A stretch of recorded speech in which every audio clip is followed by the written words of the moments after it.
რამდენად ასახავს სოციალურ ქსელებში სხვადასხვა პლატფორმაზე არსებული ვიდეოები ან კონტენტი ესთეტიკურ მედიცინასთან მიმართებაში რეალობას? Რამდენად აღქმედია ეს ყველაფერი? თუ სპეციალისტ სურს, რომ მისი პაციენტი ისევე ენდობოდეს მას და მის კლინიკას, როგორც ენდობა სოციალურ ქსელს, აუცილებლად თანხმედრაში უნდა იყოს ნამუშევარი ვიზუალურ კონტენტთან მიმართებაში, ანუ ერთი და იგივე უნდა იდებოდეს. მე არ გულისხმობ ყველა დეტალს, მაგრამ ის დამუშავება, რაც ხდება ხოლმე ზოგ პლატფორმაზე, არის მიუღებელი.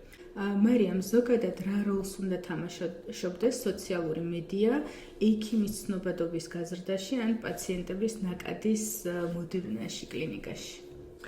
მე ერთ სახად ესეთ მაგალითს ვიტყვით. თუ ექიმს სამედიცინო სფეროში თავისი ცნობადობისთვის სჭირდება თავისი დიპლომი, სოციალურ სივრცეში, დიპლომის წონა შეიძლება ესე არ ქონდეს, მაგრამ სხვა კუთხით მართლა ძალიან მძიმეა და ძალიან მნიშვნელოვანია, როგორ წავსდგებით ვირტუალური აუდიტორიის წინაშე.